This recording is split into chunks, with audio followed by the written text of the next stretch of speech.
말씀 보겠습니다. 시편 126편 1절부터 6절까지의 말씀입니다.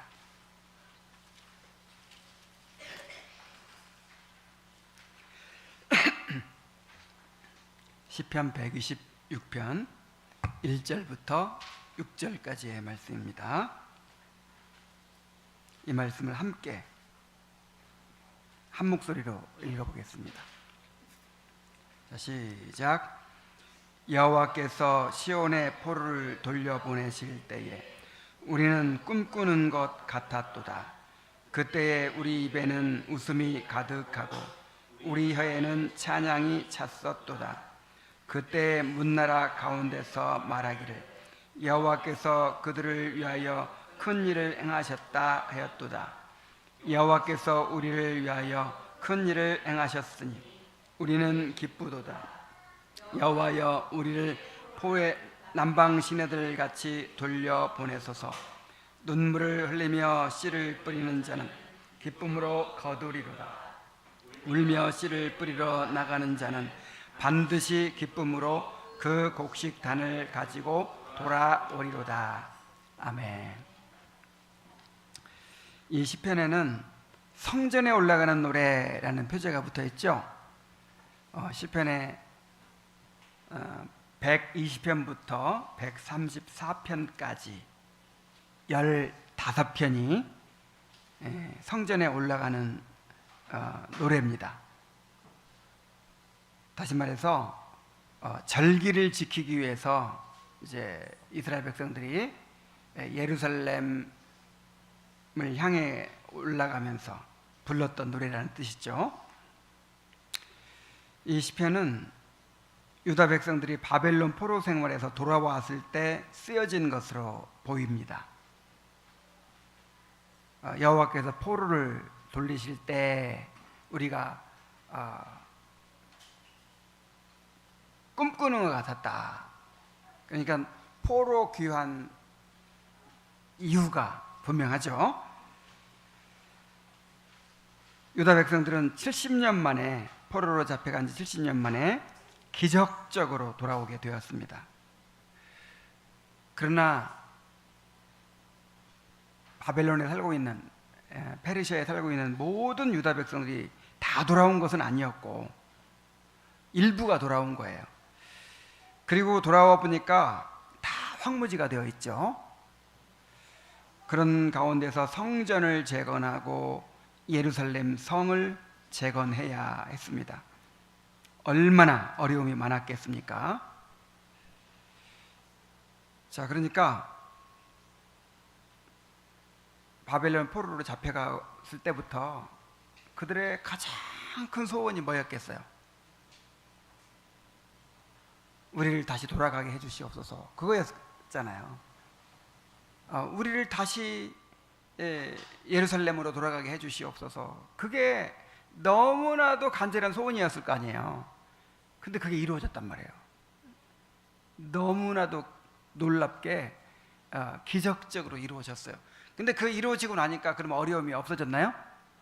그때부터 또 어려움이 시작이에요. 당장 그 황무지 같은 데로 돌아와가지고 먹고 살기도 힘든 데다가 성전 재건해야 되죠. 예루살렘 성을 재건해야 되죠. 그 다음에 그 이웃의 이방 민족들이 끊임없이 조롱하고 위협하고 또 방해하고 자, 이렇게 하고 있어요. 그래서 한편으로 생각하면 너무 감사한 일이고 기쁜 일인데 또 한편으로 생각하면 정말 앞으로 감당해야 될 일들이 너무 많은 거예요. 자, 이 유다 귀환민들의 상황, 우리가 꼭 이들과 같은 상황에 있는 것입니다. 우리가 놀라운 구원의 은혜를 받았어요. 자, 그런데 우리가 놀라운 구원을 받고 또 하나님 나라를 상속받는 자들이 되었죠. 하나님의 사랑 안에서 살아가는 자들이 되었어요. 이제 하나님 나라로 들어왔어요. 그래서 모든 문제가 끝났습니까? 여기서부터 또 새로운 시작이에요. 그 은혜는 감사하지만 우리에게는 이제 우리의 구원을 이루어 가야 될 그런 과정이 남아있고, 그리스도의 몸된 교회를 세우고 또 하나님 나라를 이루어 가야 하는 중차대한 사명이 우리 앞에 놓여 있습니다. 더 구체적으로 말하면 하나님께서 우리에게 개혁신앙을 알게 하셨죠. 그래서 정말 다들 하나님을 알았어도 방황 가운데 있었잖아요. 그런데 우리를 개혁신앙으로 돌아오게 하시고 또 개혁교회를 세우게 하셨습니다. 그러나 아직 우리가 연약한 상태에 있죠. 우리에게는 바른 교회를 세우는 일이 필요하고 또 부흥과 회심의 역사가 필요합니다.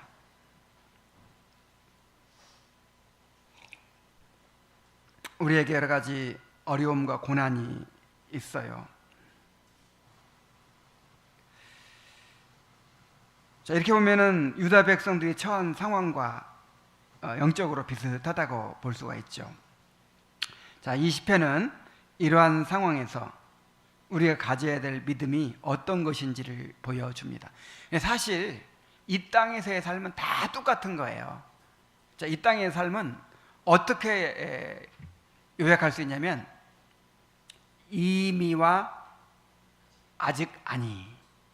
우리 한번 따라해 봅시다. 이미, 그러나 아직 아니.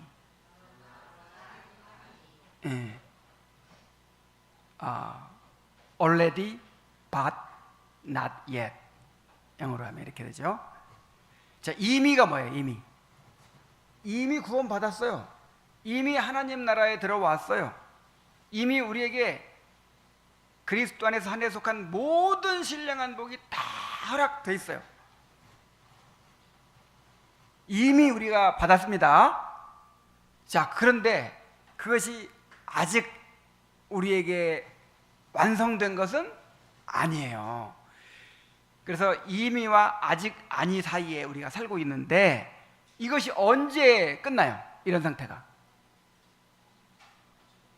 예수님이 재림하실 때, 영화될 때. 그러니까 타락 이래로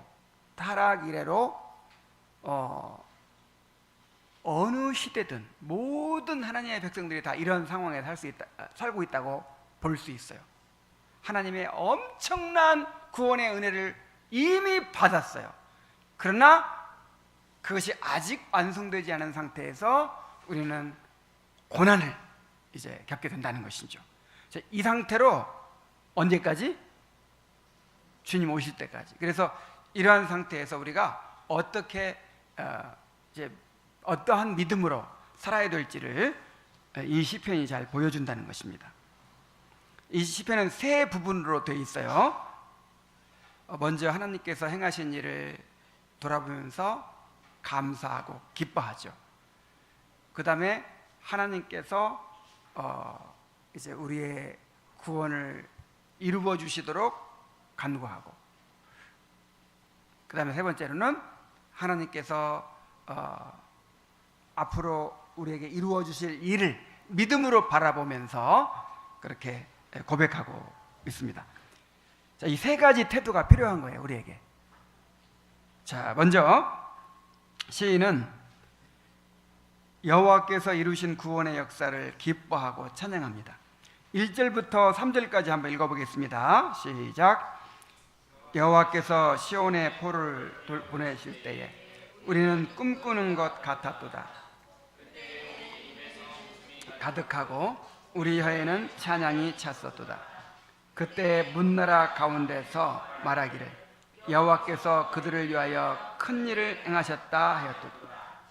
여호와께서 우리를 위하여 큰 일을 행하셨으니 우리는 기쁘도다. 자, 여호와께서 이루신 구원의 역사를 기뻐하고 또 찬양하고 있죠. 바벨론의 포로로 잡혀간 유다 백성들이 다시 고국으로 돌아온다는 것은 상상도 할 수 없는 일이었어요.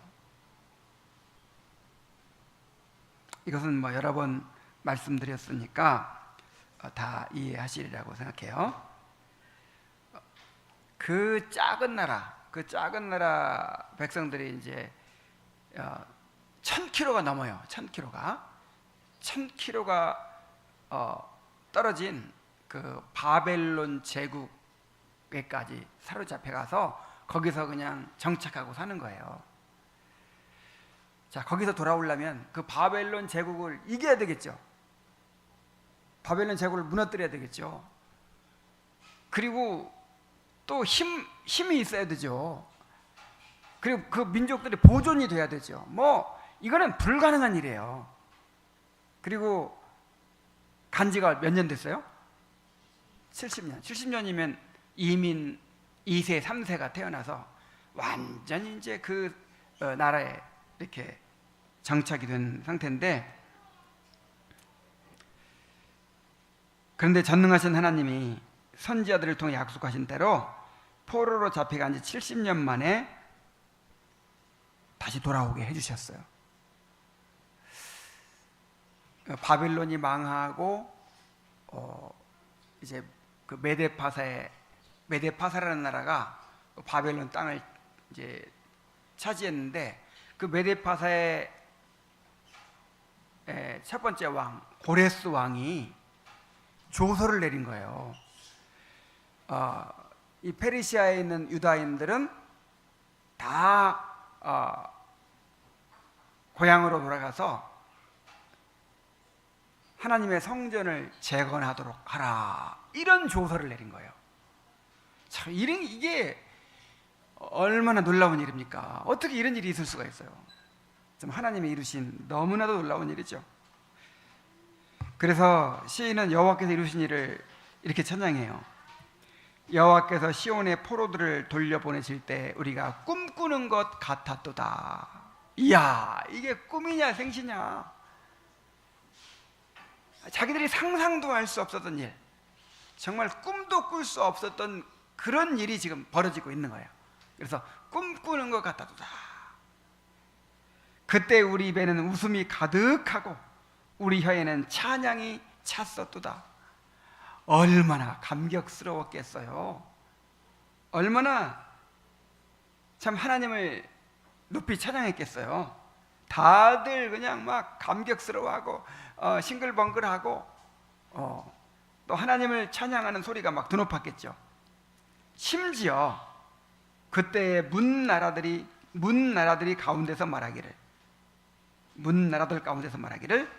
여호와께서 그들을 위하여 큰 일을 행하셨다 하도다. 그러니까 바벨론에, 그 페르시아에 있는 다른 민족들도 많이 있었거든요. 그 다른 민족들도, 그 다음에 이제 그 페르시아에서 유다까지 돌아오려면 여러 나라들을 거쳐서 오게 되잖아요. 그런데 그 모든 나라들이 다 놀라는 거예요.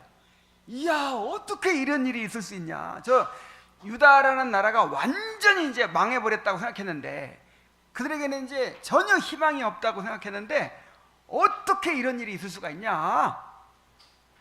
막 다들 놀라는 거예요.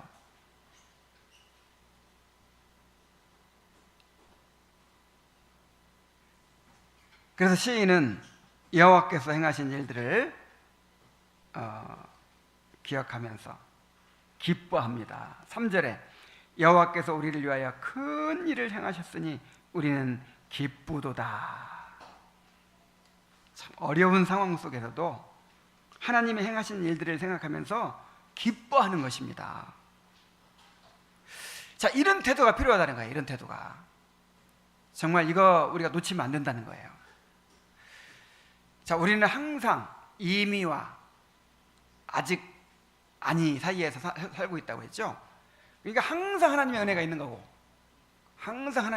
거고, 그 다음에 우리 앞에 고난이 있는 거예요.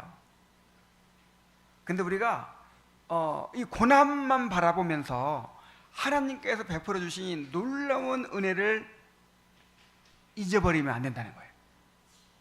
우리도 이렇게 먼저 어떤 상황에 있든지 하나님의 행하신 일들을 기억하고 감사하고 기뻐해야 합니다. 우리에게 아무리 큰 문제가 있더라도, 아무리 큰 필요가 있더라도 그것 때문에 하나님의 행하신 위대한 일들을 기억하고 감사하는 것을 놓쳐서는 안 된다는 거예요. 이것이 구원받은 자의 마땅한 의무입니다.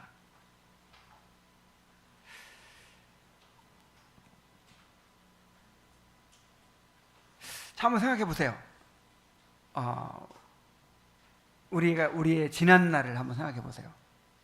우리가 어떻게 해서 구원받게 되고, 어떻게 해서 이렇게 개혁신앙을 알게 되고, 어떻게 해서 이 주님의 교회가 세워지게 되고, 어떻게 해서 이 주님의 교회로 우리들을 다 불러 모아 주셔서 이렇게 교회를 이루게 하셨는가, 이 공동체를 이루게 하셨는가. 그 유다 백성들이 페르시아에서 돌아오게 된 것만큼 그보다 더 큰 은혜죠. 우리를 세상에서 건져내서 이렇게 주님의 몸된 교회의 지체가 되게 해주신 것, 이것이 바벨론 포로에 돌아오게 하신 일보다 더 큰 일입니다. 더 놀라운 일이에요. 이것이 이 천지를 창조하신 일보다 더 놀라운 일이에요. 우리의 구원이라고 하는 것이 얼마나 놀라운 일인지 몰라요.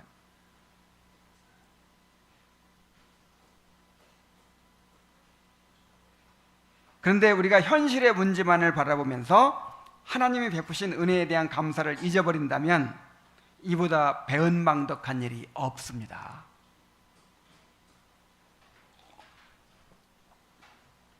자, 여러분 한번 생각해 보세요. 지금 여기에 지금 이르게 된 이 사실 생각해 보세요. 심지어 여기에는 막 이단에 빠졌던 사람도 있었고, 맨 처음에는 결혼을 위해서 기도하고, 결혼하고 나니까 자녀를 위해서 또 기도하고, 자녀를 주시고 나니까 또 집을 달라고 기도하고, 또 집을 주시니까 또 이렇게 문제는 끊임없고 필요는 끊임없죠. 그래서 끊임없이 문제를 바라보고 필요를 바라보고 막 그렇게 하다 보니까 지금까지 하나님께서 얼마나 놀랍게 은혜를 베푸시고 놀라운 일을 행하셨는가는 생각도 안 하는 거예요. 늘 내 앞에 어려움만 있는 것만 생각하고, 얼마나 어리석고 얼마나 배은망덕하고 얼마나 참 비참한 삶입니까? 이건 배은망덕한 일일 뿐만 아니라 이런 식으로 살면요 믿음을 가질 수가 없어요. 하나님께서 행하신 일들을 잊어버리면, 그 감사를 잊어버리고 기쁨을 잊어버리면 믿음을 가질 수가 없어요. 힘을 가질 수가 없어요. 그래서 지난날 하나님이 우리를 기가 막힐 웅덩이와 수렁에서 어떻게 건져주셨는지를 기억해야 합니다. 하나님이 어떻게 이 교회를 세워주시고 지금까지 인도하셨는지를 기억해야 합니다. 어떠한 문제 가운데서도 하나님은 베푸신 은혜를 기억하고 감사하는 것을 잊지 말아야 합니다. 여러분 마음에 지금 감사가 넘쳐나고 있습니까? 감사함이 넘치게 하라 그랬죠? 그래서 감사가 항상 막 이렇게 풍성하게 넘치고 있어야 돼요. 더 나아가서 감사는 또 기쁨을 낳죠. 하나님이 베푸신 은혜를 기뻐해야 합니다.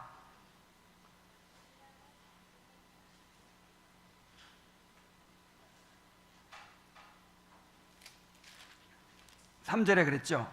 여호와께서 우리를 위하여 큰 일을 행하셨으니 우리는 뭐하도다? 기쁘도다. 그러니까 지금 이 사람들에게 엄청난 문제가 있잖아요. 지금 엄청난 어려움이 있잖아요. 근데 그것만 바라보고 콧바트리고 있지 않고 하나님께서 우리에게 행하신 그 놀라운 일을 바라보면서 뭐 하고 있어요? 기뻐하고 있어요.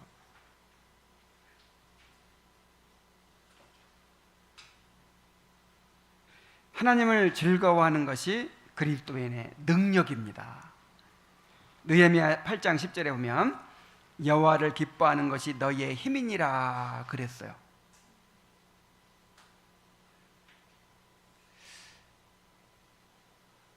여호와를 기뻐하는 것이 너희의 힘이니라.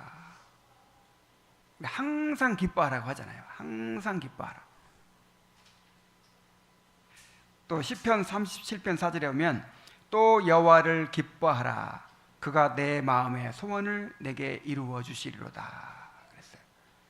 그러니까 하나님을 기뻐할 때 우리 모든 고난을 이겨낼 수 있는 힘이 생기는 것이고, 하나님을 기뻐할 때 하나님께서 소원을 이루어 주시는 거예요.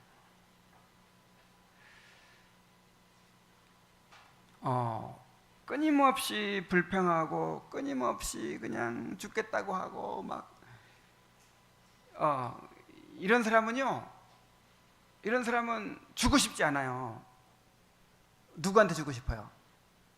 감사하고 기뻐하는 사람에게 주고 싶은 거예요. 왜냐하면 그렇게 그냥 불평하고 원망하고 이런 사람은 줘봐야 유익이 안 돼요. 감사하는 사람에게 주어야 유익이 되는 것입니다. 교만하지 않을 수 있고 하나님을 멀리하지 않을 수 있고, 그래서 하나님은 하나님을 기뻐하는 자에게 소원을 이루어 주십니다. 다시 말씀드리지만 우리가 영화될 때까지는 우리에게 항상 문제가 있고 필요가 있을 것입니다. 만일 우리가 우리의 문제와 필요만을 바라본다면 항상 탄식하며 살 수밖에 없어요. 그러므로 하나님이 베푸신 은혜를 바라보고 감사하고 기뻐하는 것을 놓치지 않게 되기를 바랍니다. 그래서 데살로니가전서 5장 18절로 20절에 항상 기뻐하라, 범사에 감사하라, 쉬지 말고 기도하라 그렇게 말하죠. 우리 한번 따라해 봅시다. 항상 기뻐하라, 범사에 감사하라, 쉬지 말고 기도하라. 하나님께서 행하신 일이 있기 때문에, 하나님께서 우리에게 베푸신 은혜가 있기 때문에 항상 기뻐해야 돼요. 그리고 범사에 감사해야 돼요. 모든 일에, 심지어 나에게 어려움이 닥친 것도 다 합력하여 선을 이루시는 하나님의 선하신 손길이기 때문에, 사랑의 손길이기 때문에 감사해야 돼요. 그런데 힘들고 어려움이 있는 건 사실이잖아요. 그것 때문에는 기도해야 돼. 그래서 쉬지 말고 기도하라는 거예요.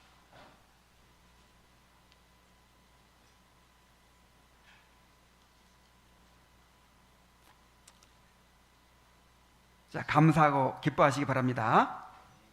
감사와 기쁨이 빠져버리면 이거는 기독교 신앙이 아니에요. 감사와 기쁨이 빠져버리면 이건 예배가 성립이 안 돼요. 이제 예배가 뭐죠? 예배가 하나님을 즐거워하는 것이고 하나님께 감사하는 거잖아요. 그래서 이 감사와 기쁨은 기독교 신앙의 본질이에요. 본질. 요걸 잃어버리면 이미 그 사람은 믿음을 잃어버렸다는 것이고, 이거는 그리스도의 삶이 아닌 거예요. 항상 기뻐하시기 바랍니다. 범사에 감사하시기 바랍니다.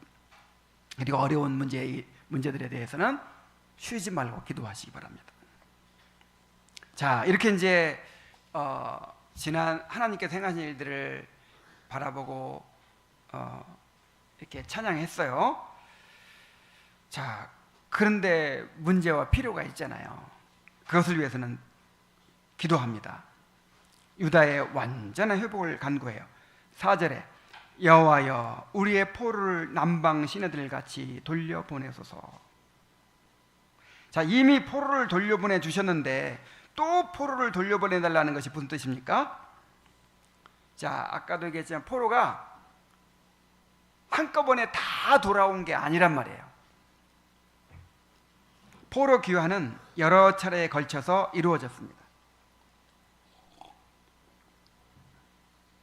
1차로 스룹바벨과 여호수아가 5만여 명의 귀환민들을 이끌고 돌아와서 성전을 재건했어요. 자, 2차로 에스라가 1750명을 이끌고 돌아와서 유다 백성들에게 말씀을 전하여 영적인 부흥을 일으켰습니다. 그리고 3차로 느헤미야가 몇몇 무리를 이끌고 돌아와서 무너진 예루살렘 성벽을 재건하고 부흥을 일으켰습니다. 크게 돌아온 것만 해서 3차례. 그러니까 그 중간에 계속해서 몇 사람씩 막 돌아오기도 했겠죠. 유다 나라의 인구가 얼마였죠? 그 이스라엘 전체, 유다와 이스라엘 전체 인구가 적어도 몇백만 됐어요. 옛날에 몇백만.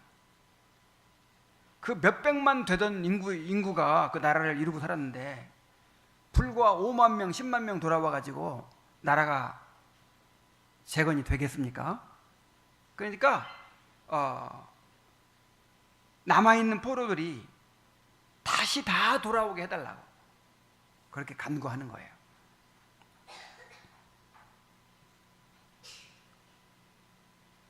그런데 시인은 유다의 포로들을 돌아오게 해주시는데 뭐같이 돌아오게 해달라고 했어요? 남방 시내들 같이.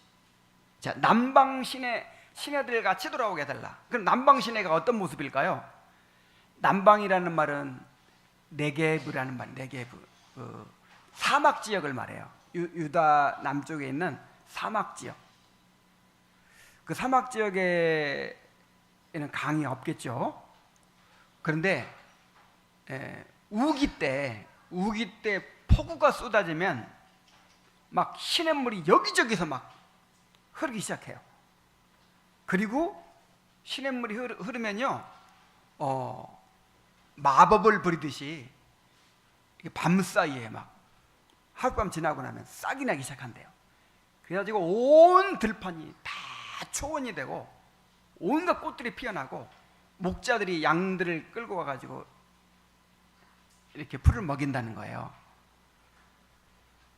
그래서 마치 사막이었던 땅에 하나님이 폭우를 내려주셔서 시냇물이 흐르고 아름다운 초원이 펼쳐지듯이 유다 민족이 영적으로 그렇게 되게 해달라고 기도하는 거예요. 지금 유다의 상황은 그 네게브와 똑같죠. 남방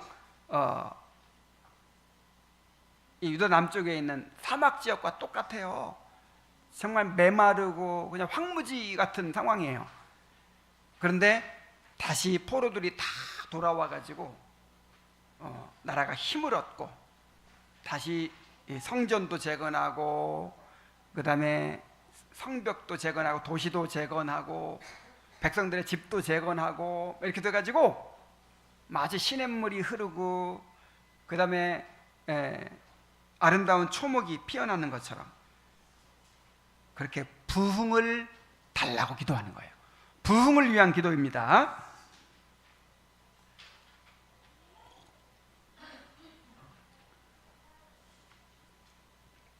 자, 우리가 이렇게 부흥을 위해 기도해야 됩니다. 그래서 그 유다의 회복을 남방 시내들 같이라고 비유한 것을 우리가 잘 생각을 해야 돼요. 자, 그런 상상을 하시기 바랍니다. 사막에 내가 광야에 길을 내고 사막에 강을 내리라 그랬어요. 그게 하나님의 선지자들을 통해 주신 약속이거든요. 그래서 전에 없던 일이 새롭게 일어나는 게 부흥이에요. 그냥 죽었던 것을 다시 살리는 게 부흥이에요. 그래서 정말 우리 가운데 이런 남방 시내들 같은 역사, 다시 광야에 길을 내고 사막에 강을 내는 그런 역사가 일어나게 해달라고 기도해야 합니다. 이 교회가 바르게 세워지도록 기도하고 이 교회가 부흥케 되도록 기도해야 합니다. 우리의 영혼이 회복되고 힘을 얻도록 기도해야 합니다. 영혼들이 회심하게 되도록, 특히 우리 자녀들이 회심하게 되도록 기도해야 합니다. 우리에게 새로운 영혼을 보내주시도록 기도해야 합니다.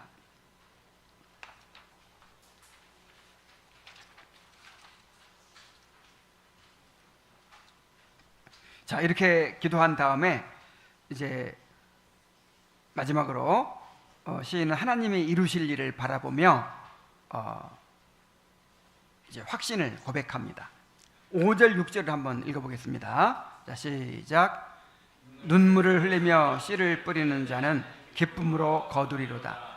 울며 씨를 뿌리러 나가는 자는 반드시 기쁨으로 그 곡식단을 가지고 돌아오리로다.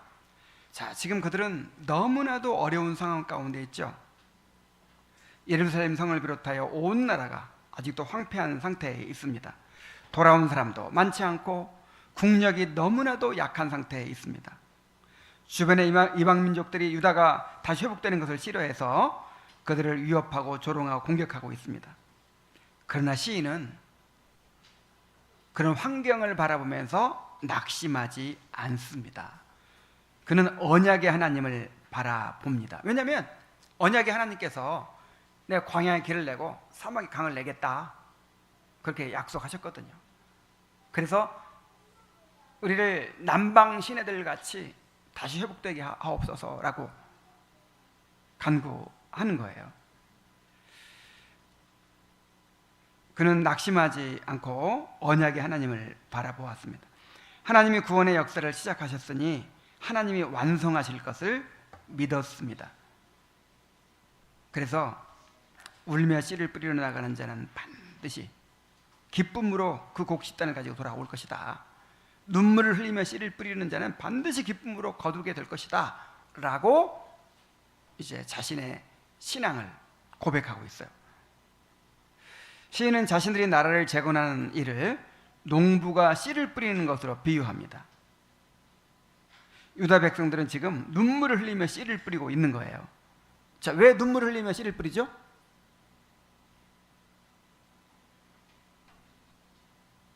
너무 어려우니까. 그 농부가 씨를 뿌리는 거는, 씨를 뿌리면 뭐 당장 나오는 게 아니잖아요. 근데 믿음으로 뿌리는 거예요. 믿음으로.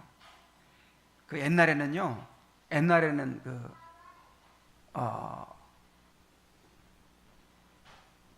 그 춘궁기라는 게 있어요. 보릿고개 뭐 이런 게 있어요.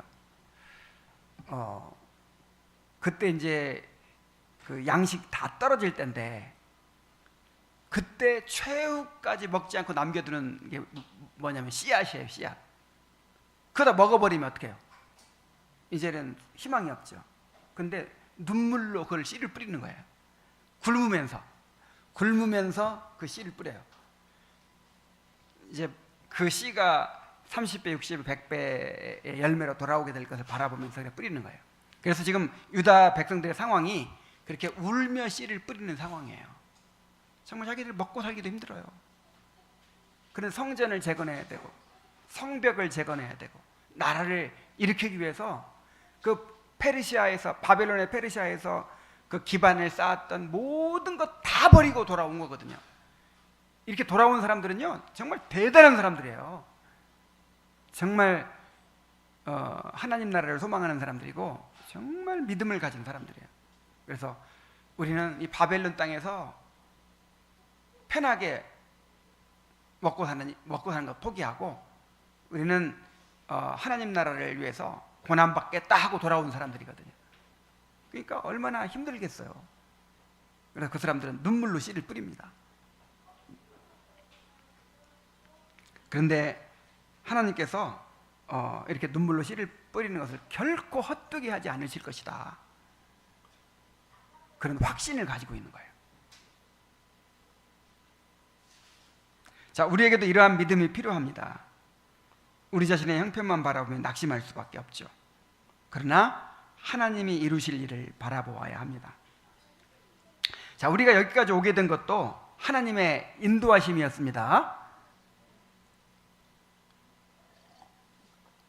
자, 여러분들 개인의 삶을 보든지 생각해 보든지, 아니면 이 교회에 걸어온 길을 생각해 보든지 한번 돌아보세요.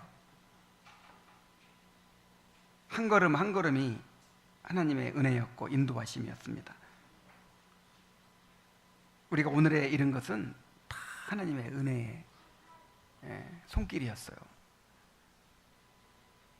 앞으로도 하나님께서 우리를 향한 계획을 이루실 것입니다. 그런데 중요한 것이 한 가지 있어요. 우리에게도 눈물을 흘리며 씨를 뿌리는 일이 필요합니다.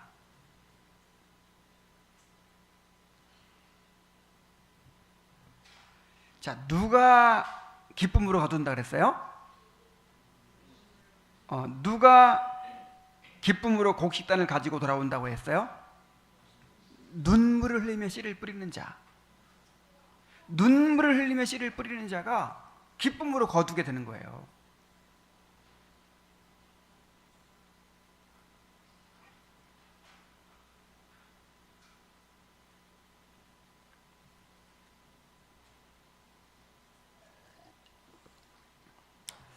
여러분, 이런 걸 한번 생각해 보세요. 유다 백성들이 바벨론 포로에서 예루살렘으로 돌아오는 것이 너무나도 놀라운 기적이라고 했죠. 너무나도 놀라운 기적이죠. 그럼 이왕 기적 베풀려면 그 성전 재건한다든지 성벽 재건하는 일에 방해하는 세력도 없고 뭐 어려움도 없이 그렇게 하게 만들지, 왜 그렇게 고생하게 만들죠? 왜 그렇게 눈물로 씨를 뿌리게 만들어요?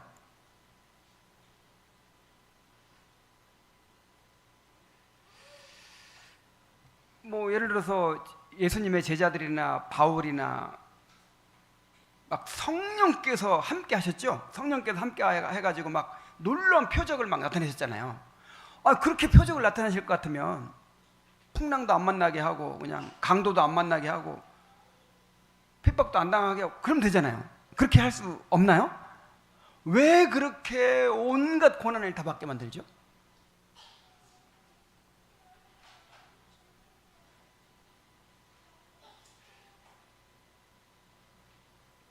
여러분, 분명히 깨달으셔야 돼요. 고난이 하나님의 뜻입니다. 고난이 하나님의 계획입니다.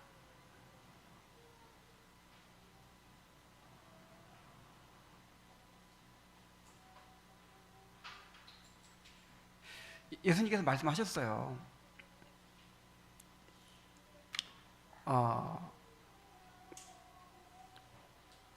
그 제자가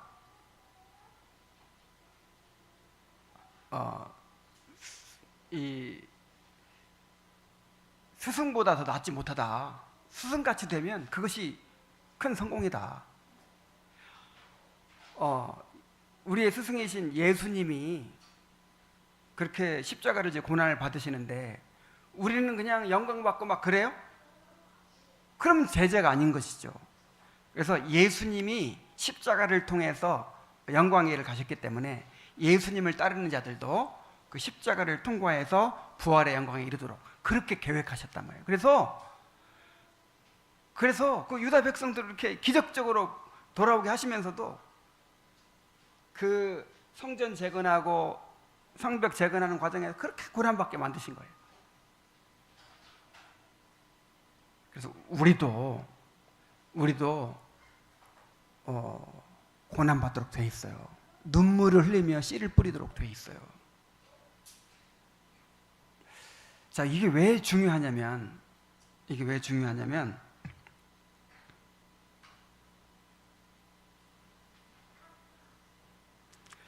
우리에게는 이 고난을 뭔가 이렇게 정상적인 신앙생활은 고난이 없어야 된다고 생각하고 나는 지금 이렇게 어려움이 있기 때문에 주님을 섬길 수 없다 이런 식으로 생각한단 말이에요. 내가 이런 어려움이 없어야만 내가 주님을 섬길 수 있다. 그래서 내 문제 다 해결되고 그래야만 내가 주님께 헌신할 수 있다, 이렇게 생각하는 경향이 있어요. 그러나 그렇지 않습니다. 그렇지 않아요. 우리는 주님과 함께 고난받도록 부름을 받았어요. 그래서 우리에게 신앙생활이 쉬워질 때는 없을 거예요. 자, 얼마나 하나님께서 복을 주시고 얼마나 막 우리가 잘 되면 그때부터는 야, 이제 뭐 고난도 없이 이제 뭐 편안하게 섬겨야지 뭐 이럴 때가 있을까요? 그런 때는 오지 않습니다. 그런 때는 이제 우리가 타락하게 되면 아마 그런 때가 올 거예요. 편안하게 신앙생활할 생각을 해서는 안 돼요.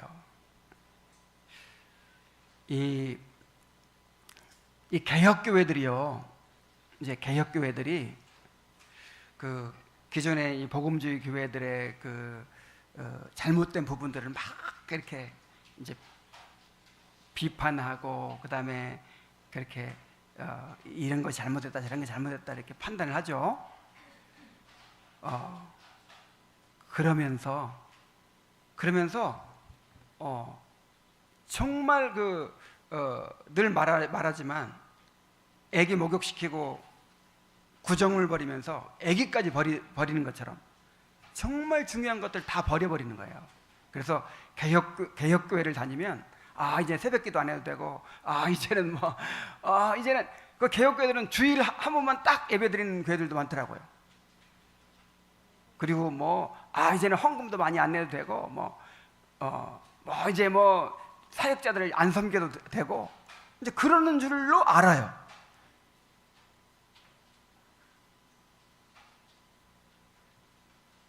그래서 왜 개혁교회가 우리 교회를 포함해서 왜 개혁교회들이 이렇게 힘이 없는가? 정말 그 열심에서부터 차이가 나요. 기도하지 않고, 열심히 봉사하지 않고, 열심히 모이지 않고, 뭔가 자기를 희생하려고 하질 않아요.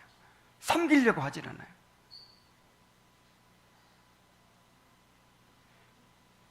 뭔가 올바른 교리, 올바른 지식, 이런 거 막 알고 막 분별하고 막 이러면 그게 이제 자기의 신앙 수준이라고 생각하는 거예요. 그래서 우리가 부흥을 위해 기도하잖아요. 여러분 정말 부흥을 원하십니까? 그러면 눈물을 흘리며 씨를 뿌려야 돼요. 눈물을 흘리며 씨를 뿌리는 거 없이 부흥은 있을 수가 없어요. 만약에 우리가 눈물을 흘리며 씨를 뿌리지 않는데 저절로 막 곡식이 나가지고 막 거두게 되면 우리는 부패하고 교만해지고 타락하게 되고 말 것입니다.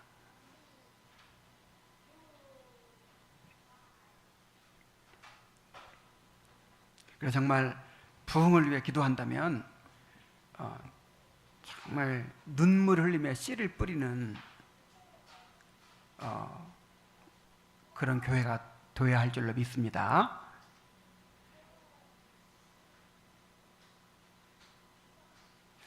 그래서 정말 바른 진리를 가졌다면 이런 일반 복음주의 교회들보다 더 기도 많이 하고 더 잘 모이고 헌금도 더 많이 하고 더 잘 섬기고 전도도 더 많이 하고, 그게 바른 진리를 가졌다는 증거가 아니겠습니까?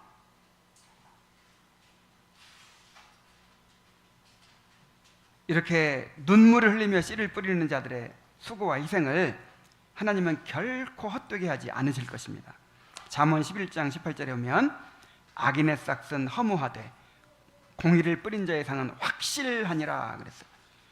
갈라디아 6장 9절에 보면 우리가 선을 행하되 낙심하지 말지니 포기하지 아니하면 때가 이름에 거두리라.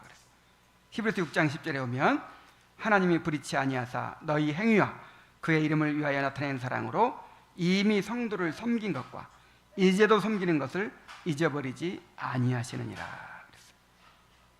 이제 말씀을 맺겠습니다. 이 시편은 이미와 아직 아니 사이에 살고 있는 우리가 어떠한 믿음으로 살아야 하는지를 잘 보여줍니다. 우리는 하나님이 우리를 위해 행하신 일들을 기억하고 항상 감사하며 기뻐해야 합니다. 또한 우리의 연약함과 궁핍을 인식하면서 부흥을 주시도록 기도해야 합니다. 그리고 하나님이 이루실 것을 바라보면서 눈물로 씨를 뿌리는 사람들이 되어야 합니다.